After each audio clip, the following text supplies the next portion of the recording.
Castro is the capital of Chiloé province in the Los Lagos region.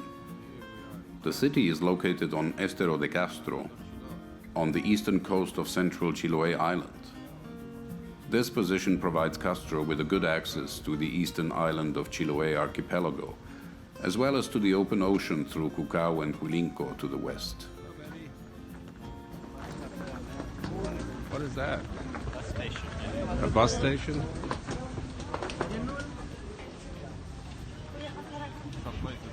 As far as sightseeing is concerned, Castro is famous for its palafitos, traditional wooden stilt houses, which were common in many places in Chiloé. Some of them are preserved in the town district Gamboa, in the west of the town, in a bay called Fiordo de Castro. Boats are built in a traditional way in a wharf between the town center and Gamboa. In Gamboa, there is an interesting wooden chapel as well.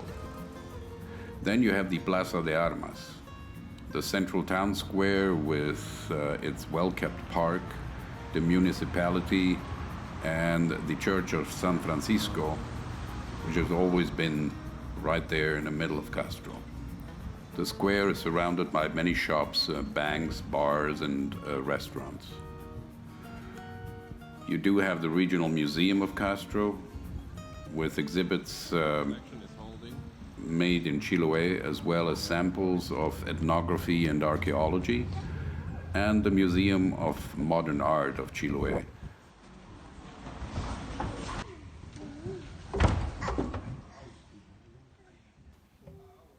Inside the church, you'll find an image of Saint Alberto Hurtado, an image of the Archangel Michael victorious over Satan, and a replica of the image of Jesus found in the church of Cacuach in Quinchao, Chiloé. The church design is the work of Italian architect Eduardo Provasoli, and rather than the typical style of the other churches of Chiloé, the Church of San Francisco style is neo-Gothic. The church was built by carpenters from Chiloé under supervision from Salvador Sierpe.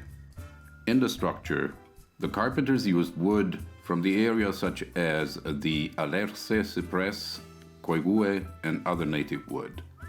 The interiors are made of arauli beech and olivillo. However, the facade, roof, and exterior lining are sheets of galvanized iron. The church was built in 1567, the same year that Castro was founded, and it was given the name of the Apostle Saint James, Santiago in Spanish, which was to be used in the evangelization of the indigenous people of Chiloé. The church was burned down and rebuilt a number of times until its definitive reconstruction in 1771. The church was declared a Chilean national monument in 1979 and UNESCO World Heritage Site on 30 November 2000. Castro was destroyed by an earthquake in 1837 and had only roughly 1,200 inhabitants in 1907. After the inauguration of the railway line to Ancud in 1912, the town developed better.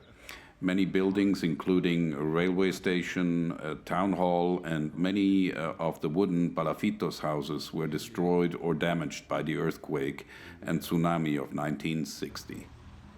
In 1960, however, Castro had 7,000 inhabitants, and only in 1982 did Castro regain its role as the capital of the Chiloé archipelago.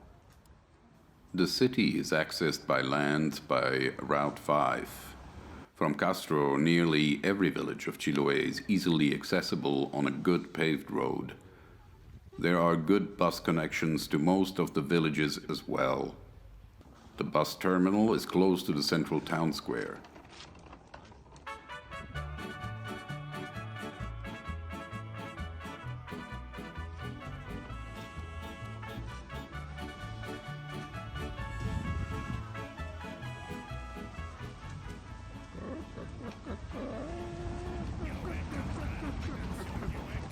This alpaca wool is nice.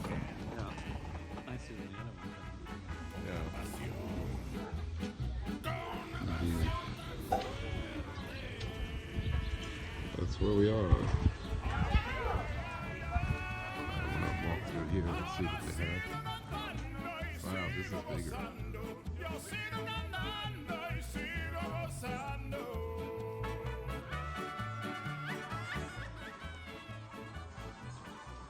Is this some wood?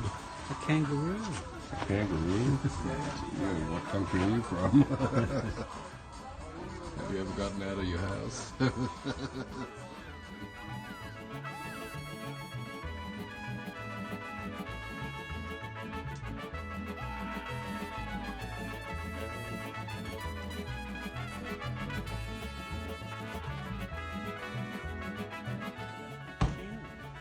See, I told you there's Chinese everywhere.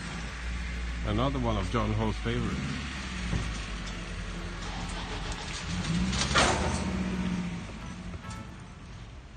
So this was Castro. Meanwhile, we're continuing our little tour within Castro and also have a tea or something. Thank you everyone for having come by, and well, let's continue the adventure. See you all guys. See you again. Bye. Take care. Ciao. Bye everyone.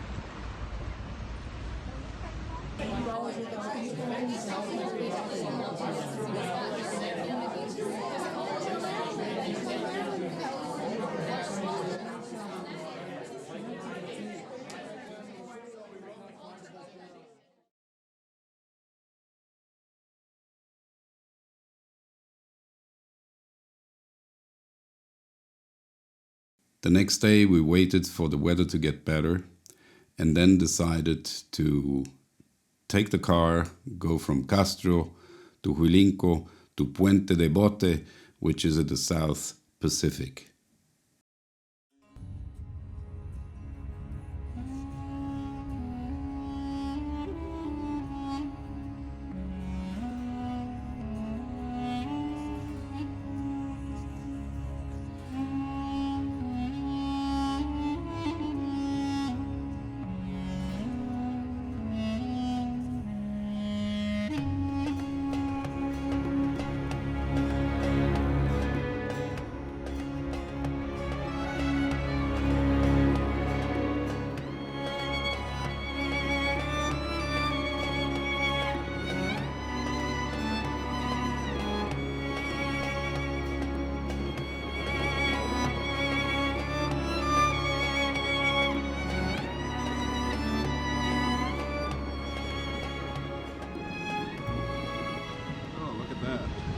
Somebody had a snack.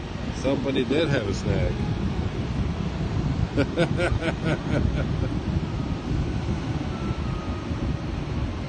Yeah. The food has been really good so far.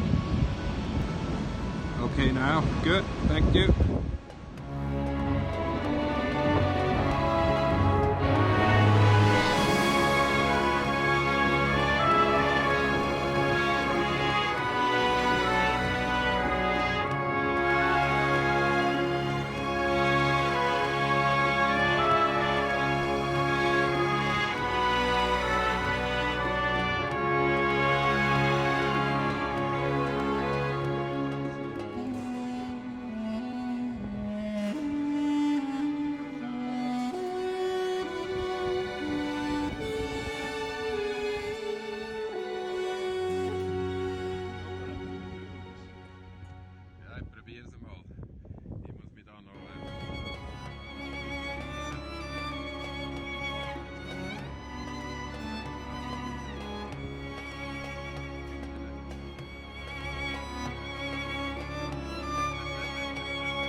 You, John? Hello. Yeah, here's the old American traveler. The old American traveler. Well, your hair got gray since then.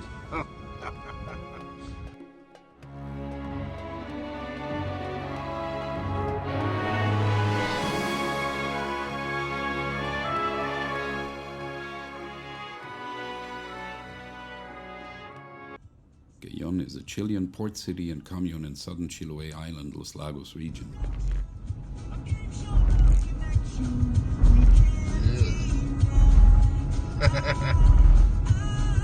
Why do I always have a truck in front of me? The city is a hub for aquaculture and fisheries in southern Chiloé and the Guaytecas and Conos archipelagos to the south. We'll try this side. I hope it's okay. Okay, here we are. Finally arrived at the point in Cayon Viejo. It was not too difficult to find, but finally we got here.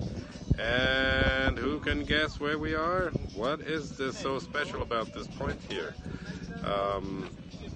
We are at Cerro in Cayon Viejo marks a southern terminus of the Pan American Highway, a network of roads spanning 47,958 kilometers and 19 countries in the Americas. Its northern limit is in Anchorage, Alaska. Tierra del Fuego National Park in Argentina is also considered as an endpoint of the Pan American Highway. The point also marks the southern endpoint of the Pacific Coastal Highway, which stretches 15,202 kilometers from Lund, British Columbia. The southernmost reaches of continental Chile are not accessible by road except through neighboring Argentina due to the craggy Andes fjords and the southern Patagonian ice field. So this is the most southern point on the Chilean side of the five of the Pan American Highway. Very lucky with the weather today. Hello, Betty.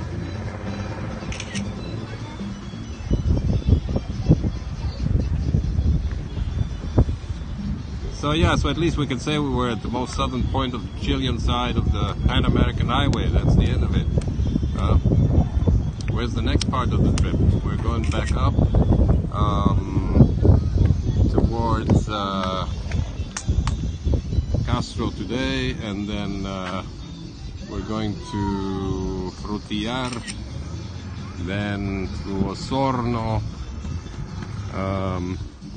then from there on we go to Puerto Varas one more night, and after that what we'll do is we'll cross over on the land side, land, lakes, volcanoes and everything over to the Argentinian side. How do you feel, John? Fresh. You feel fresh? You won't feel that fresh when you're up in Prudhoe.